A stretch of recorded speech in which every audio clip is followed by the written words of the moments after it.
Welcome back, everyone, to The Way, a RUDIS Wrestling podcast. Today, we are jumping into Chapter 3 of Make Your Bed, Little Things That Can Change Your Life and Maybe Change Your World by Admiral William McRaven. And in the first couple chapters, we've been... What this book does is give you a little breakdown and insight to 10 key principles that were picked up over 37 years of military experience from the man that oversaw all of our special ops for our military branches. And today, the chapter really looks at the size of your heart. And really, that's what determines your success in life, right? Your ambition, your determination, your desire, your resolve, all those challenges that we face in the sport of wrestling, in life, in business, you name it. It's not necessarily the most talented person or the person who's been given the most opportunities. It's the person that does the most with what they've been given. And that's really determined by, the desire and the drive and the internal emotion that's really driving you forward to achieve or accomplish anything that you want to achieve. So hope you sit back, enjoy this chapter. Again, only the size of your heart matters. It's a good, fun, easy read for some of you guys that haven't picked up this book. If you're following along, a lot of us don't have a lot of time during the day, but if you jump in there, these are quick reads, about 15 minutes out of your day. So enjoy, make your bed. Hey everyone, it's Cary Kolat here with Matt Dernlan. Podcast, The Way program we created to kind of help athletes and coaches who are listening to it and maybe help you with some leadership and program and training and things of that nature. I mean, we go all over the place. Right now, we're reading the book by Admiral William McRaven, Make Your Bed. Gave a speech a few years ago at his alma mater in Texas, a commencement speech. It's now kind of viral. And today we're on Chapter 3, Only the Size of Your Heart Matters. Matt, how you doing? Good, Cary. Yeah, I mean, jumping right into this. I think this is the beauty about wrestling, right? Something that makes it unique is like, it doesn't matter how big you are, how smart you are. When you have different weight classes, it doesn't matter what you look like, how big you are, how big your muscles are. Like, it just matters the size of your heart. And really, that's kind of this is a really short chapter. There's a lot of great and powerful stuff in here, but General McRaven always gives an introduction. He gives a chapter, but then he kind of summarizes the chapter in a statement at the beginning of every book. And the chapter of this book is Only the Size of Your Heart Matters. And it says, if you want to change the world, measure a person by the size of their heart. And I think, the one thing that speaks to me a lot of times is a lot of people get so caught up in athletics. They look at ability all the time. And I think at the end of the day, the guys that you've coached that have been successful, obviously they were talented. I haven't coached many guys that got on the podium, placed at the NCAA tournament without any talent. I've had one or two guys that you kind of scratch your head and you're like, how the heck did this guy make it onto the podium? And really what it came down to, even if they were lacking some of the obvious abilities and skill sets that a lot of elite athletes have, really what it comes down to success in life, in sports is, how much resolve you have, the amount of toughness you have. And that's another way of saying, how big is your heart? How big is your desire? Because that's something you can't really measure. Abilities are somewhat, there's a glass ceiling on abilities for most people, but what carries them beyond their abilities and gets them to the point where they're able to attain high levels of success is, how big their heart is, how big their determination is, how much fight do they have inside of them. Yeah, I think you get classified as a coach, right? And I'm sure you heard this when you were coaching at Binghamton, and I've heard it before, where everybody's like, "Well, coach has his favorites, right?" You might have a couple teammates who feel that way, who probably have the right mindset. You might have a couple of parents who start to feel that way, or Timmy's getting judged unfairly, but you only like this guy because he wins, and that's not true at all. Like my favorite, most of my favorite guys, a lot of times are not the starters in the lineup. Now, don't get me wrong, I got starters in the lineup who I love, and then I have guys who are backups who I love, and I live by this principle in terms of my team.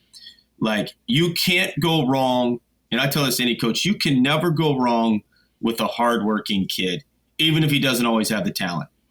Like, if you got a guy who's willing to give you, like, and I don't like using the term 100%, but give you everything he's got at that moment in time during that sprint or that training session or in the stands as a fan, like, you can't go wrong surrounding your program with people like that. And we all know not everybody's going to have the same ability. But, those have been some of my most favorite guys. And I always tell people this. Here's like real toughness in a wrestling program, especially at the college level, comes from a guy who never starts and still sticks with that program 4 years or 5 years through a college career if he has a red shirt, and that's really tough. Like, I don't know if I would have ever done it, man. I always tell people this, like, I don't know. I was always in the driver's seat. I was always the guy in the lineup, and obviously I was doing more to some extent. So I was getting a lot of the attention, and that motivates you as well. And but if I was a backup for 4 or 5 years, I don't know if I could do it. Now, as you get older, you realize that's a tough situation to be in, and that's a pretty tough kid to continue to believe that he's going to be in the lineup at some point. He's going to continue to work to improve, and you can't go wrong with those people. Like, you just can't. You can't. And that's how I like it, Campbell. That's how we started. I said, look, man, hard work. I had coaches call me all the time, and I wasn't limited by the number of people I could get into the school. I didn't have a roster cap. Binghamton, I don't know where you were at. You might have had a cap, but I didn't have the cap. And, coach was to call me and said, Coach, great student, hard worker. I don't know if he'll break your lineup. Maybe he breaks your lineup in 2 years. I'm not sure. You guys are just getting going. Maybe he starts right away.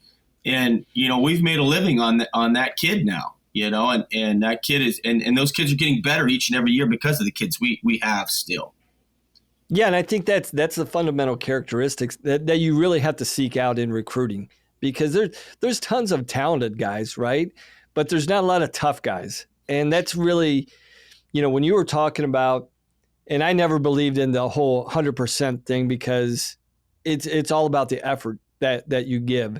And, that's, one thing that General McRaven kept talking about in this chapter was SEAL training and military training was always trying to prove something to yourself and to those around you.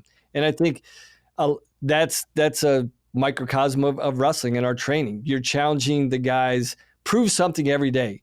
Not only, not to everybody else, but if you can prove that you can give your best effort, regardless of the situation, regardless of the circumstance, that's how you're going to grow and evolve as a team. And if you can get a collection of guys wanting to prove something to themselves, prove what they're about, set new limits to their expectations, regardless of what they're going to get, right? And to your point, I've always said, any guy that can make it through 5 years of a wrestling program, like, has my respect for the rest of my life, regardless of if they're an NCAA champ or never cracked the starting lineup.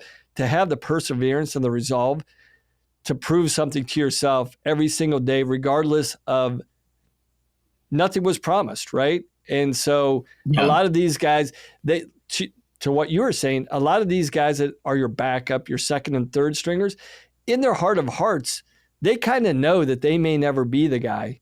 But for those guys to be able to get up and commit themselves over a course of a 4 or 5 year period, I mean, those guys, I would tell those guys a lot of times, like, your success may not come in this 4 or 5 years here in the program.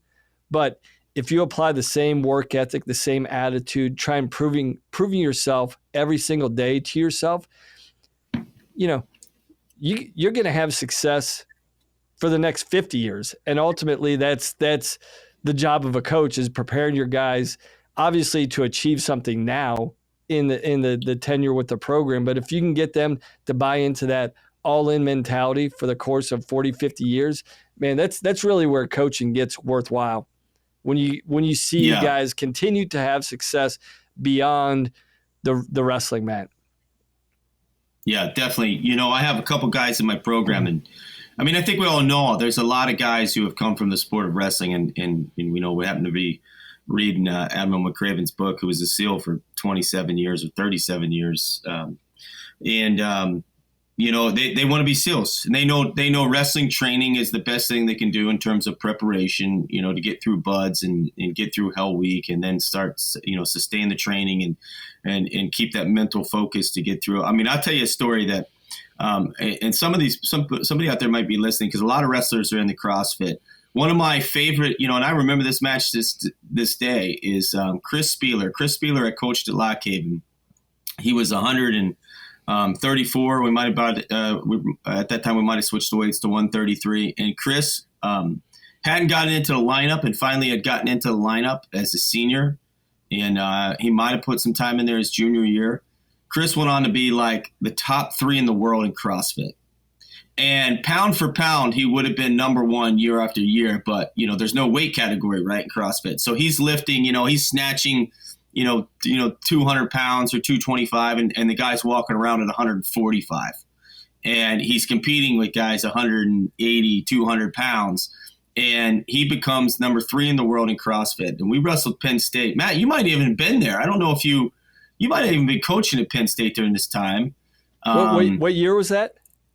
Yeah, well, this would have been 2002, 2003, maybe. That was actually right before I got there. Yeah. Yeah. Well, Penn State came to Lock Haven. I don't know if we beat them that year. We beat them a few times during that 10-year span. And he was wrestling Marat, the Russian from Pennsylvania, went to Blair Academy. Yeah. Yeah, and and Chris should not have been in the match. But man, Chris had a gas tank. He had a gas tank. He was like fundamentally sound. Took him a while to get in the lineup. And, before you know it, we were in double overtime. Henson ran on the mat, lost a team point because he was screaming. I ran back on the mat, screaming at him, lost a team point. So it evened things out. And we beat the guy in overtime in that whole place. When Penn State came over, we'd have 8,000, 9,000 people in the gym. The whole place was on their feet. To this day, it's one of my favorite matches. Chris is one of my favorite athletes to coach. He got 1 round from the NCAA tournament. And he probably had no business 1 round from placing, and he had no business probably being there. He got there just on, his gas tank and his drive, man. And, Chris Spieler, no doubt, picked us up in that dual meet. That you never know what matches are critical. So, yeah, this is a great chapter. And if you're listening again, I tell you, like, a lot of people think coaches only like the start. That's not true. That's not true at all, because you don't build a team just on 10 starters. You need those other guys. And really, it's those attributes. Sometimes the talented guys, anybody that's in coaching realizes this really quick.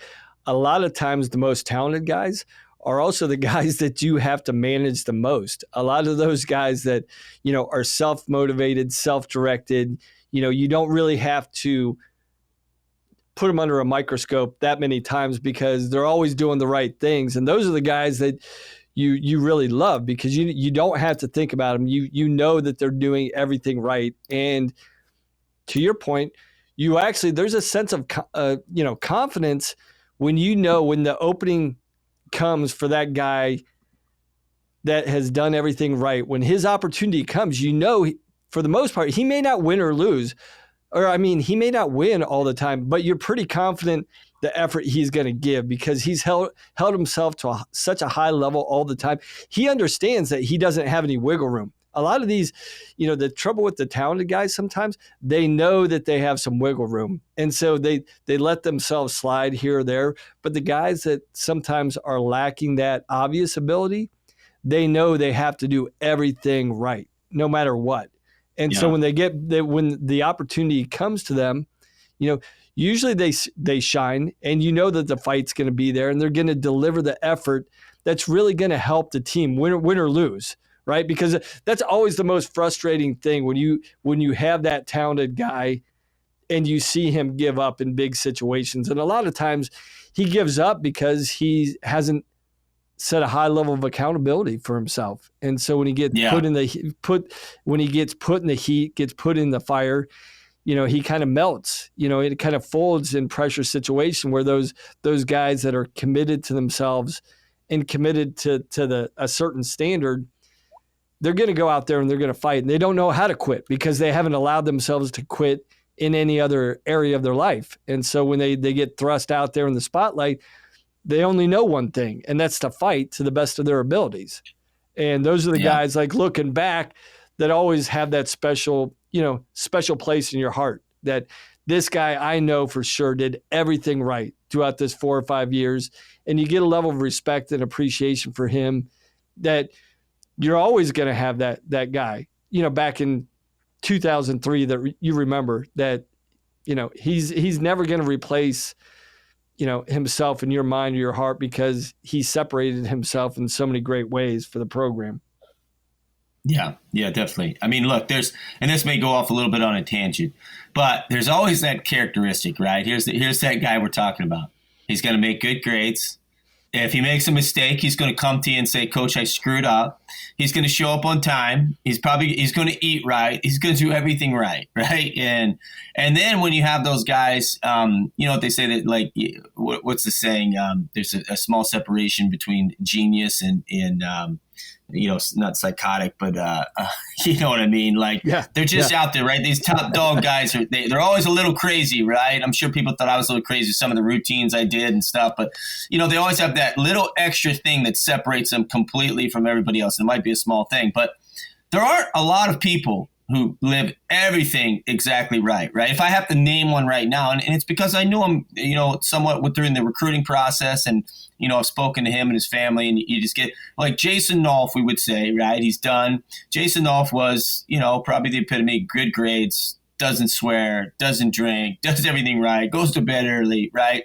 There aren't a lot of those guys who do that, everything exactly right. And other guys are, they might have, 70% of it right, and then they just have that little crazy spell, and you're managing them because they're unique. And the guys we're talking about in this chapter, there's very minimal management to them, and that's the great part about when you're coaching those guys, and they help build that army for you to go out there and succeed. And I love the part in the book where this guy, McRaven is officially he goes to where the SEALs train in Coronado, and he sees this skinny guy in the hallway, and he feels bad for the guy because he's sitting there saying, like, this guy's not going to make it. He's tall, he's skinny, he's got, like, he could probably barely carry a backpack on his back.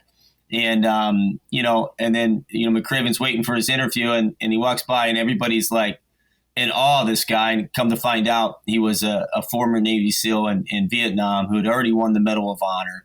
And you'd never suspected it by his body shape, and like we always say, don't judge a book by its cover. And then he just laughs at himself because he realized what an idiot he was, and that's the thing. I've met a lot of SEALs in my life, and man, they are totally different. It's wrestling. People always have that, oh, you see a short, stocky guy, oh, he's a wrestler, right? But the truth is, a lot of wrestlers, the best ones, have been long and lanky and have leverage. And, with the SEALs, I think it's the same thing. They're swimmers. They're guys that come from track and field. They come, almost all of them come from an athletic background. They come from wrestling, so there's all different shapes and sizes. And, you can never tell the size of somebody's heart and mental toughness until you're actually in the trenches with them or on the mat with them, And same with coaching. You don't know how dedicated somebody is to coaching. A lot of guys graduate college and say, I want to be a coach. And then you start realizing, oh, this is not a 9-to-5 job. It's an all the time crazy hours.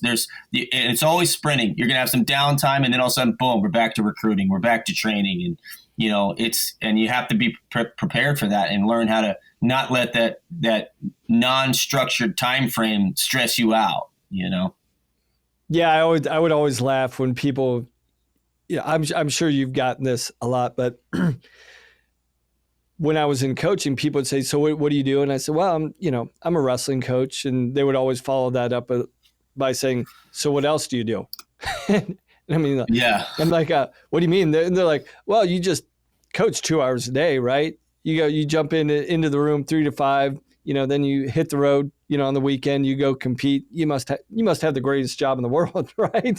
And that's what a lot of young guys, when they jump out of competition into coaching, that, you kind of explain it to them like, hey, this job is all encompassing. It's in so many ways even tougher than just being a competitor, because when you're competing, essentially, you're still focusing on yourself, right?